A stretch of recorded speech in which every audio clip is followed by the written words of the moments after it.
Hey, it's Matt, your average gamer. We're going to be doing another HD video for this one, and this is a really fun one. This is probably my favorite build video that I've done in a long time, and we're going to do 5 powerful faith builds with the same stats. This is going to be awesome. Definitely stay tuned for the details. So we're on New Game Plus 7, and if you're not in the Discord, definitely be sure to join that. And if you're not subbed to this channel, now's the time to sub if you want constant Elden Ring content. And we're going to take on the Fire Giant New Game Plus 7 with Ancient Dragon Lightning Strike and start out with what I believe is one of the most powerful faith builds in the game. As I mentioned, by the way, all of these have identical stats. Every single build that's in this video, you can do with the same set of stats. So when those come up, they're going to be pretty much the stats for all 5, well, exactly the stats for all 5 builds. And you're going to have a ton of variety with this. This is going to open up a lot of faith builds for you using these identical stats where you can just go and crush the majority of bosses with a variety assortment of weapons and incantations. These identical stats for this video that I'm going to show in a little while, they're going to allow you to have so much variety and versatility in your faith build that you're going to be able to take on the majority of bosses in the game, and you're going to do massive damage with a ton of different damage types and just a lot of power in general, which will allow you to crush bosses and basically go through the entire game with ease. Once you get to 150 and you're looking for those really powerful builds for the New Game Plus cycles, well, guess what? This is a faith setup for you that's going to take on any boss, no problem whatsoever, because the variety you're going to have is really extensive. So I'm going to timestamp each one. Now the stats will be next to each build when I show the equipment for each one, because they do have slightly different equipment for each of these builds. But the stat screen I'm only going to show once at the end of the lightning build after the next clip, I believe, of the Godskin duo and whatnot. And then you can go from there and use these same universal stats to use every single build that's in this video, again, giving you a really, really good variety, opening up a ton of options. By the way, the lightning build is going to be the feature build video for this, and then every one after that will be a little bit shorter. These were all recorded in HD, by the way, and again, we're using the same identical stat system to just kind of crush bosses. We'll take on some field bosses, main bosses, and such, and show you the extreme damage you can do with the power of faith in Elden Ring. Funny little thing, by the way, you're going to see after the Godskin duo, and I always recommend using sleeping pots on them, but interestingly enough, after the end of this fight, a bug happens where the boss comes back. This happens occasionally. I know it's happened to other people as well, but I end up having arrested the Site of Grace. You're going to see it in a little bit here, but long story short, if you ever see that happening, it's just a bug that's still going on even on 1.09.1, where you can kill the Godskin duo and one of them comes back to life essentially after their HP bar is gone and you've been granted with the bell bearing, leading to a little bit of difficulty at times. I had that happen, I think, first to me a long time ago, or on around patch 1.05 or 1.06, and apparently it's still going on now, and you're going to see it here in a short bit where they come back. And as you can see, by the way, the lightning build managed to absolutely crush them, even with the base build for it, only doing 2 buffs. Golden Vow and Halashiburi, and you're going to see here after I hit him once and do a little bit of damage, I decided to just go rest at the Site of Grace because the fight is essentially over at this point. And this has been going on for a long time as far as that bug. It happens occasionally. I think it's like the 3rd time that happened to me. But anyways, without further ado, we were able to absolutely crush them with the lightning build. They took massive damage from it. Let's get into the buffs for this and then everything you need to know. First things first, you're going to drink your tear, which I'll explain what's in that in a little bit here. And then we're going to use Golden Vow. After we use Golden Vow, we're going to fill up our FP. Then typically I would use Hal here and then the Jellyfish Shield, because the Jellyfish Shield is shorter than Hal now. And then we're going to be using Ancient Dragon Lightning Strike for massive damage after it's fully charged. Let's get into equipment for this one. For equipment, we have the Gravelstone Seal plus 25. We have the Jellyfish Shield. We have a random set of armor on. We have the Ritual Swords Talisman, Lightning Scorpion Charm. We're using the Phlox Canvas Talisman now since Godfrey Icon no longer works when it's charged.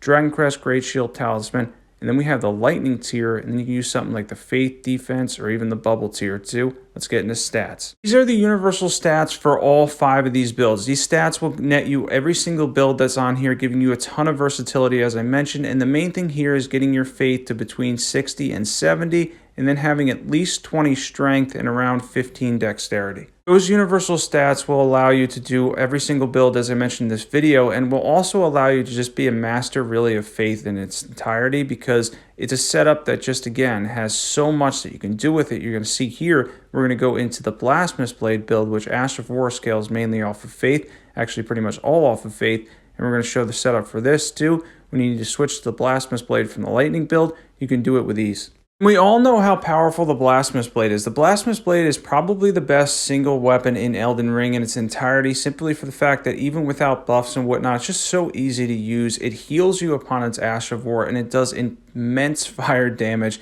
an insane amount of fire damage to boot. It really is something that is just quite good all around. I love the Blasphemous Blade, and it's a very easy switch to jump from this build from the Lightning build. One of these, as I mentioned, calls you to respec. You don't have to respec for a single one of these builds. You'll be able to do all of them, and I think with the variety you're going to see in this video, you can pretty much take on every single boss in the game with these 5 setups that I'm going to show you. It really is incredible how much you can do with these setups. This is probably one of my favorite videos, by the way, too, because I get to do 5 of my favorite builds off of the same stats, which is pretty incredible that you have this much versatility and power throughout the game and so many options to choose from just based off of these exact stats around 150. Go and you crush it with lightning, and then you go and you crush it with the Blasphemous Blade, and you just continue to crush it with whatever you have at your disposal. The Faith stat is a really powerful one. Let's get into equipment. For equipment for this one, we have the Blasphemous Blade plus 10. Any seal will work, but you can stick to the Gravelstone if you want. We have a random set on, Ritual Swords Talisman. We have the Fire Scorpion Charm, Shard of Alexander, Dragon Crest Great Shield Talisman. Then we have the Fire tier. You throw in something like the Defense, Faith, or again the Bubble tier as well. Let's get into the next build. This one on here is the Magma Blade build, and this is a really great melee Faith build. The Ash of War scales primarily off your Faith stat with a little bit of strength. If you're going for the jump attacks, you're going to need some strength investment or a decent amount of it. But if you're using the Ash of War, you can rely mainly on Faith for it, since it gets a lot of its damage from your Faith stat. And this isn't like the Blasphemous Blade, as it's not as simple for the Ash of War itself. It's not 100% Faith. It's around 80-20 or 70-30 Faith to Strength, so it does include some level of strength investment, although we do have 23 Strength anyway. But you're able to make use of its Ash of War and get a lot of damage out of it simply for having high Faith, since the Ash of War leans towards Faith. This is something that I'll use for mobs, and then I'll also use to take on some of the tree avatars in the game. There's a whole bunch of bosses, though, you can use the Magma Blades on to good avail. You can use it against Melania. You can destroy Radagon with it. They both have 0 fire resistance. It's very, very strong to grab 2 of these. Very, very difficult to farm for. Probably one of the most annoying items to farm for in the game, but when you get them, it's worth it. Let's get into equipment. For equipment, we have 2 Magma Blades plus 10. Any seal will do. We have a random set of armor on. We have the Shard of Alexander, Fire Scorpion Charm. We have the Rotten Wing Sword Insignia for the jump attacks, and that'll boost on the Ash of War as well. It counts for successive attacks. Dragon Crest, and then we have the Fire tier and the Thorny tier as well. Let's get into this next good build. That's the Envoy's Longhorn. And by the way, for this build, I do regret one thing. I was going to use it on Placidusax, but he's so easy. The dragons are so easy with this that I wanted to use this on a smaller target. And I kind of regret it now because I feel like Placidusax would have been really cool to do in HD. That's definitely something I got to try out soon, but I wanted to show it on smaller targets because I wanted to highlight that the Envoy's Longhorn, even though it's wholly damaged and even though it generally destroys larger targets, can be utilized to good effect even on smaller targets in the game, absolutely destroying their HP. Don't be afraid to take out the bubble build on multiple different enemies in the game. I've used it to destroy Mog. I've used it to destroy Godfrey. There's so many enemies in the game you can absolutely destroy with the Envoy's Longhorn. And granted, Malekith, Radagon, and Elden Beast, because they're extreme holy resistant, it's not great against. But the Ash of War on this weapon scales all with Faith, so it's something here you can take advantage of.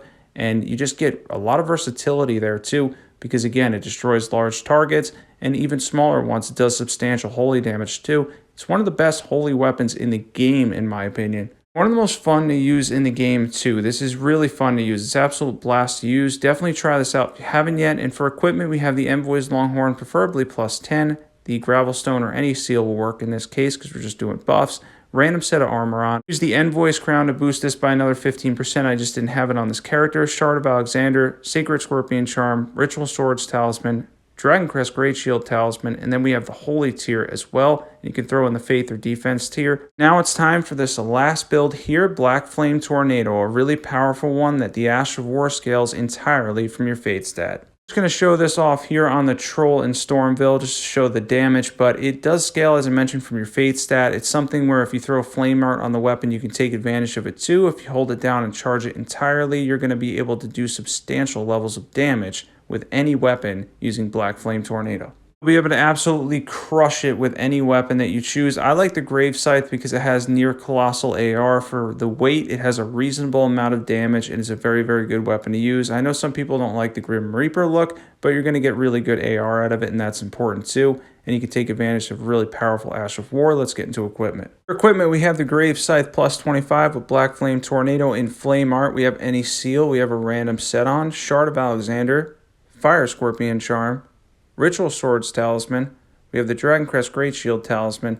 Then we're going to be using the Fire tier as well. It doesn't build up on successive attacks, so you can use something like the Faith or Defense tier or even the Bubble tier. By the way, other builds that you can do with this, the Gargoyle's Black Blade, the Black Knife, there's so many different builds you can utilize. The percentage damage on those ones too, they scale mainly off of the Faith stat on their Ash of War. There is many builds you can do with these identical stats. It'll give you a lot of versatility in the end, that's for sure, and it gives you a lot of power. Faith is incredibly strong. If you're not on the Discord, definitely be sure to join that. If you're not subbed and you love overpowered PvE builds, be sure to check out all the awesome builds that are on my channel. There's like an entire library there now. Thanks for watching, and as always, I will catch you guys there.